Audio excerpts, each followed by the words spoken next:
The global burden of falciparum, malaria, and strategies for control. Background. At one time, malaria afflicted 2 to 3 of the world's population, and accounts of it date back to early Egyptian papyrus and Chinese writings. The ancient Greeks recognized the association with swamps, mosquito breeding grounds, and the disease, and began to drain them. Method of control still used today. Malaria fever ague was reported in one form or another from parts of southern and eastern England, and seasonally in Holland, Germany, across central and southeastern Europe, much of Asia, India, China, almost all the Americas, and of course most tropical regions.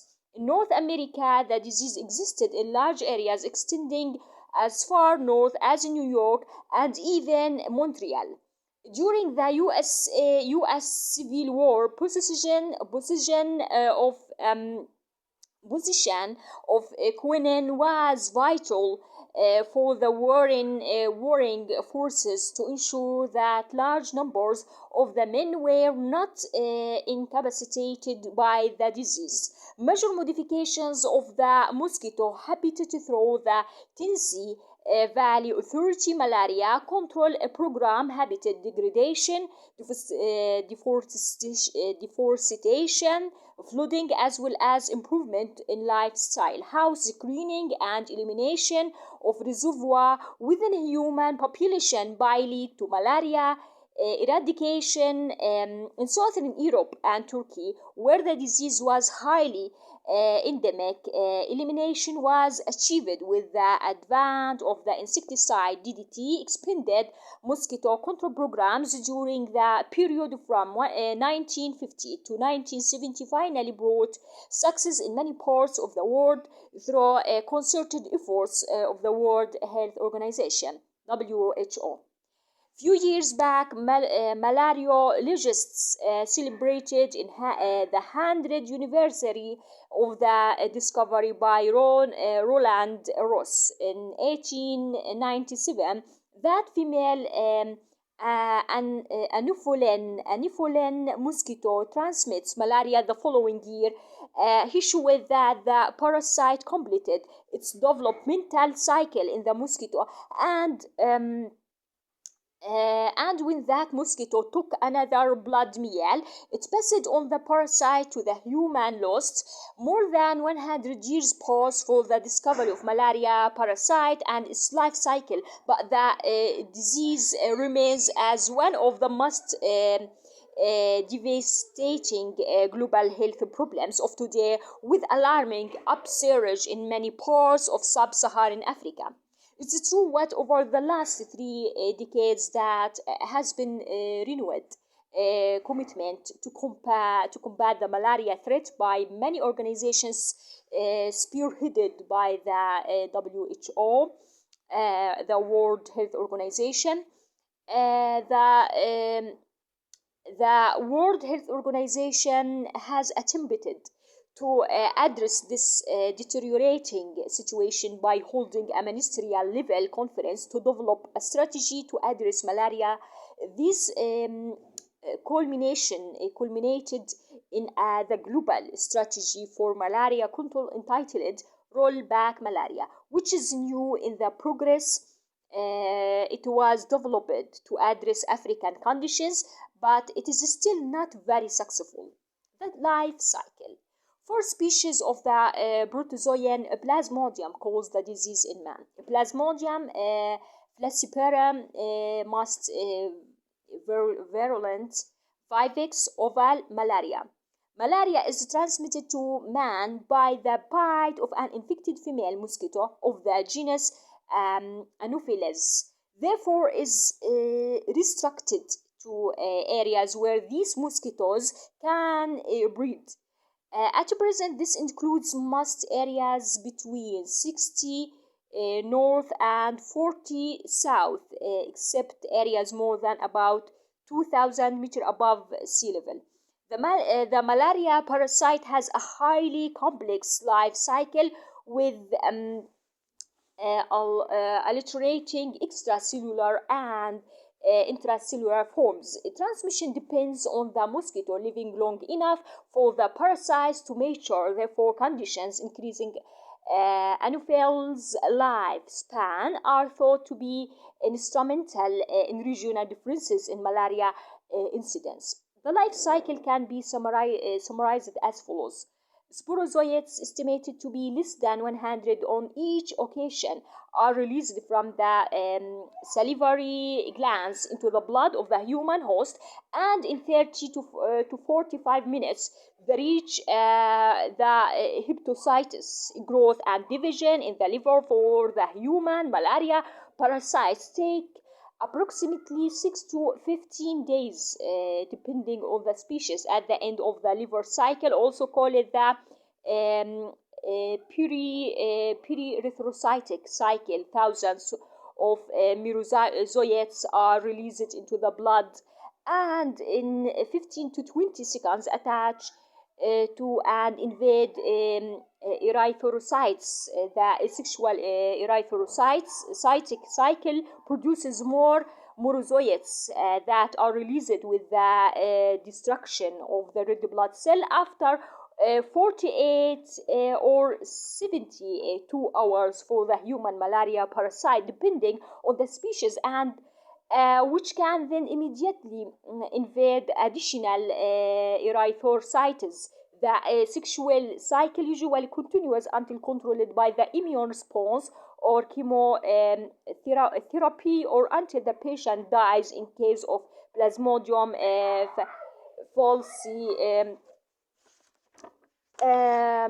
falciparum. Most malaria parasites developing in the host's red cells grow in synchrony with one another. Consequently, they complete zoogony together at the end of a sexual cycle, releasing pyrogenic materials, which include the characteristic fever spike and the clinical symptoms. The morbidity and mortality associated with malaria are derived solely from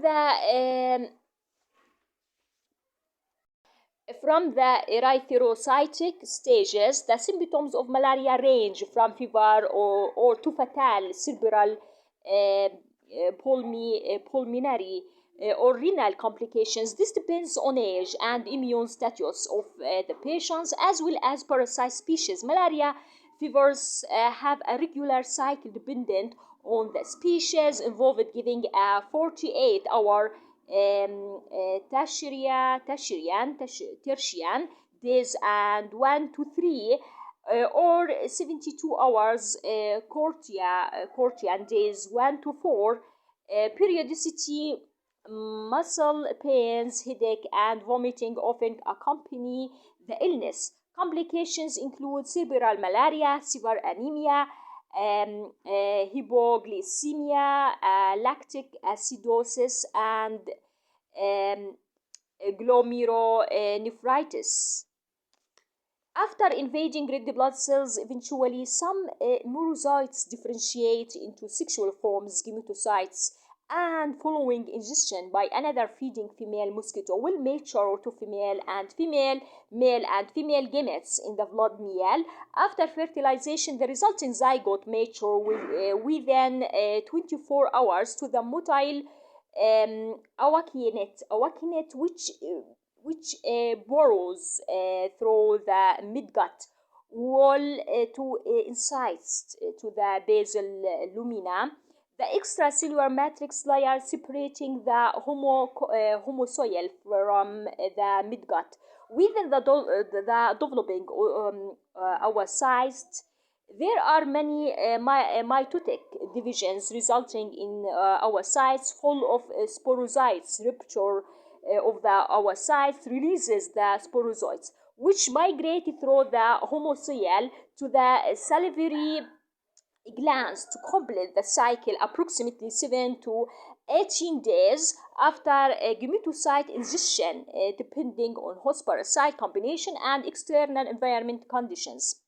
Strategies for malaria control and prevention. The world's malaria situation can be divided into three categories. First, there are areas where malaria transmission is intense and which to date have largely been unaffected by vector control programs such as tropical Africa. The second category includes many countries in Asia and the Americas where large-scale vector control programs are or have been operating. Interruption of these programs or the gradual breakdown in the commitment to them leads to outbreaks of the disease. Into the third category are placed areas of rapid economic development and countries seriously affected by social disruption, both of which can lead to environmental disturbances, population movements, and the absence of healthcare infrastructures. Malaria is a focal disease which differs in its characteristics from country to country and even within the same country. No single strategy for control is applicable in all situations, and implementing any of these may be problematic in an area. There has to be a regular assessment of each country's malaria situation. There are a variety of factors to take into account, including one, the biological, anthropobiological, cultural, and social characteristics of the population. 2. The intensity and periodicity of the malaria transmission. 3. The species of malaria parasites and their sensitivity to antimalarial drugs. 4. The species of the mosquito vector, their behavior, and their susceptibility to insecticide. Nearly 70 different species of mosquitoes are thought to be capable of malaria transmission, each with its own ecological requirements and behavioral characteristics. 5. The presence of social and ecological change. 6. The characteristics of the existing health services. The long-established and much-used practices which form the backbone of anti-malarial measures have been reviewed. History shows that given proper organization, sufficient funds, and the proper ecological context, these can give good results in malaria control. The World Health Organization suggests that there are three essential elements of malaria control. 1. The selective application of vector control by, for example, reduction of the number of vector mosquitoes, either by eliminating where feasible, or reducing mosquito breeding size, destroying larval, pupal, and adult mosquitoes, and reducing human mosquito contact. 2. Early diagnosis and effective and promote treatment of malarial disease, which also reduce as a resource of parasite for infection of mosquitoes, as well as reducing morbidity and mortality. 3. Early detection or forecasting the epidemic and rapid application of control measures. Vector control efforts, environmental management in the form of filling in ditches, covering water container, flushing irrigation channels, clearing ponds of weed growth, and other measures to reduce breeding sites and mosquito breeding have been shown to be successful.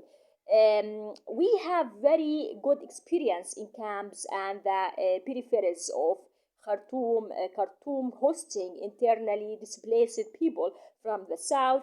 The Sudan Red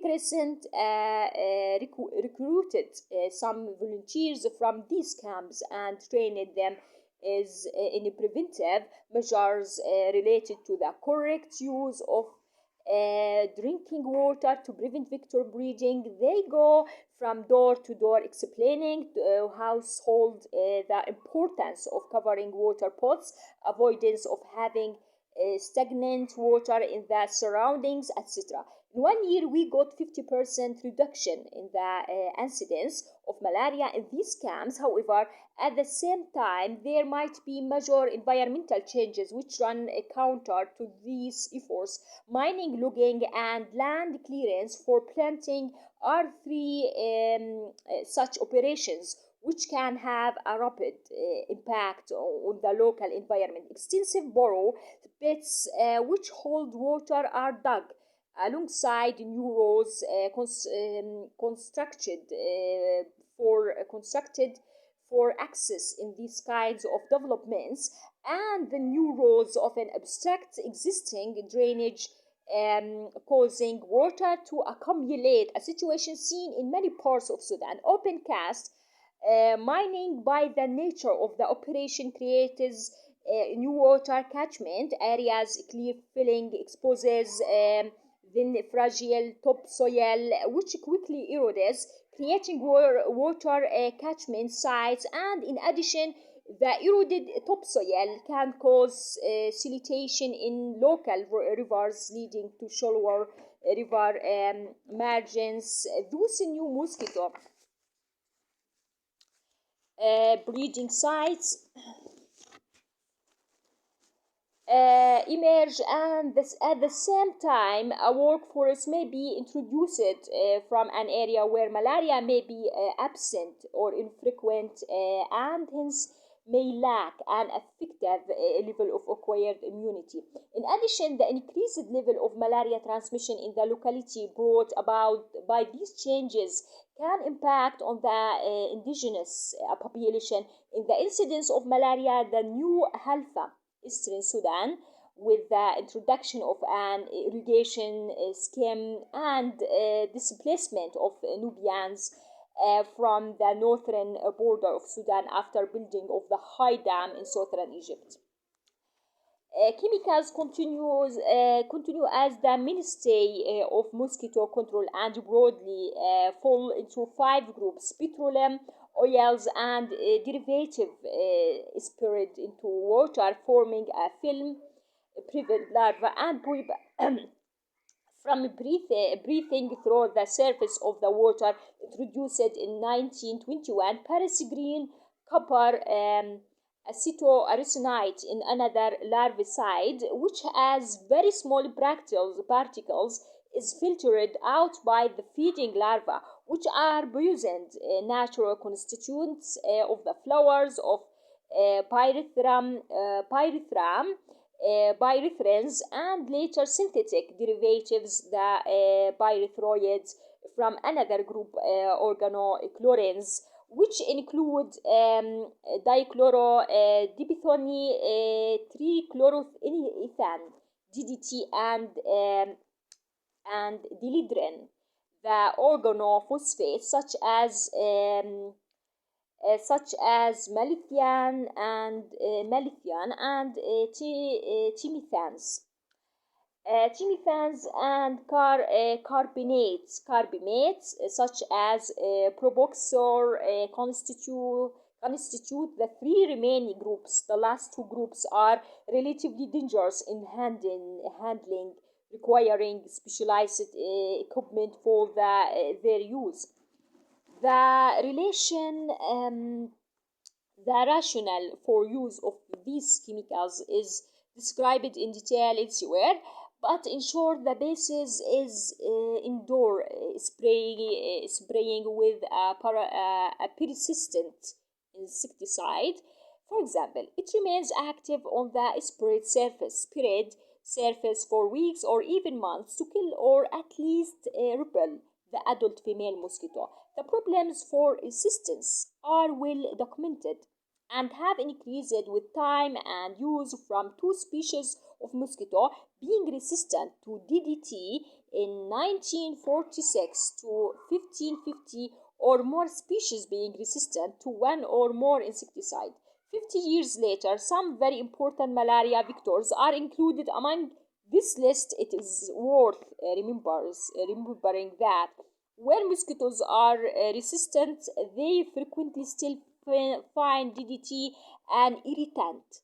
When they land on it, a sufficient irritant to deflect them from biting a person. Not only can exposure to insecticide lead to resistant mosquitoes, but it may also result in modifications in mosquito behavior whereby mosquitoes and insecticides have a fleeting of any contact. Malaria control in the Amazon region is predominantly based on insecticide using inside dwellings, mainly of DDT, together with active searching for and treatment of cases with antimalarial chloroquine, fansidar, and quinine.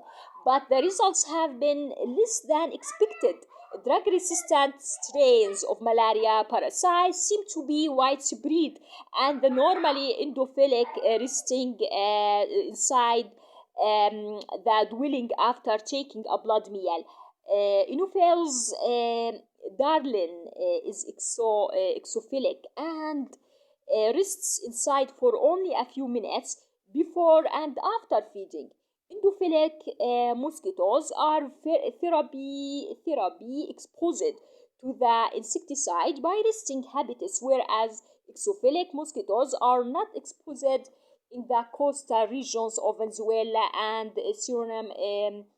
Darlin remains endophilic and DDT is effective. DDT remains in use as a residual spray in homes. It is not used for outdoor spraying. In Africa, Asia, and the Americas, undoubtedly DDT has saved hundreds of thousands of lives, but many countries are currently negotiating a treaty to ban the production and use DDT by 27.